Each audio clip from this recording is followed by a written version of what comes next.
Good morning, students. We shall now begin with the next topic, that is magnetic effect of electric current. Under this, we are going to see how magnetic field is developed in a current carrying conductor. We will also study what is a solenoid, and along with it, we are going to study the construction and working of an electric motor and a generator. So let us begin with the first topic, that is magnetic field.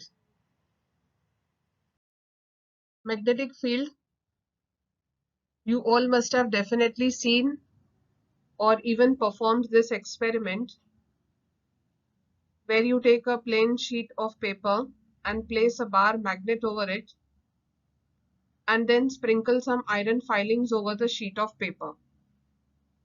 These iron filings arrange themselves in certain pattern around the magnet.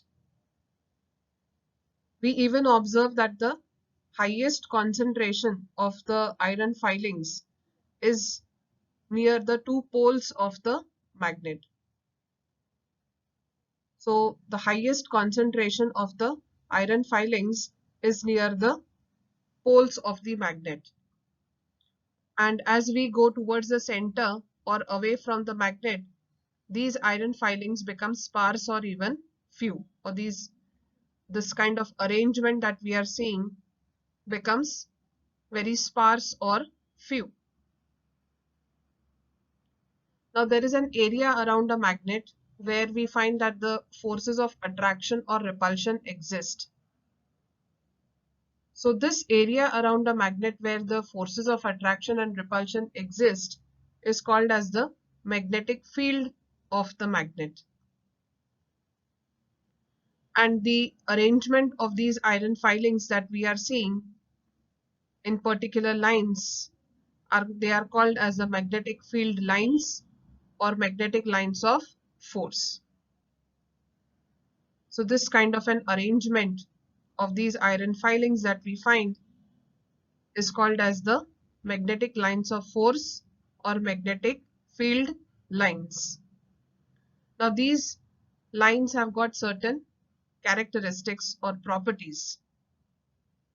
Like the very first one, magnetic lines start from North Pole and end on South Pole. So this is the very first property. We will see this in the next diagram, in the next slide. Tangent at any point on magnetic lines gives direction of magnetic field at that point. This also we will try to understand in the next diagram. Magnetic lines of force do not intersect each other. So these lines are such that they never intersect each other.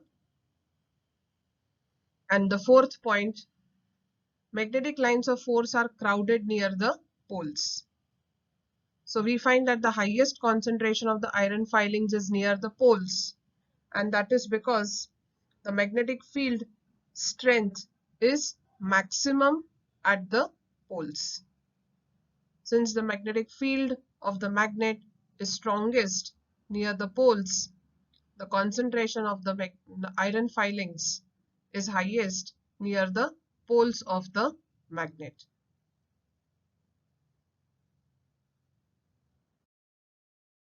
So as we studied the very first property of the magnetic lines of force, that is, they start from the north pole of the magnet and they end at the south pole.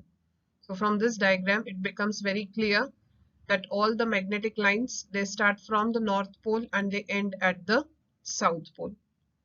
Here also you can see that the magnetic lines of force are starting from the north pole and they are ending at the south pole.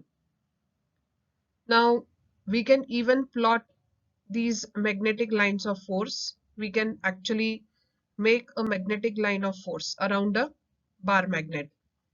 So for this we take a plain sheet of paper, place a bar magnet over it, and take a compass needle and place it near one of the poles of the bar magnet.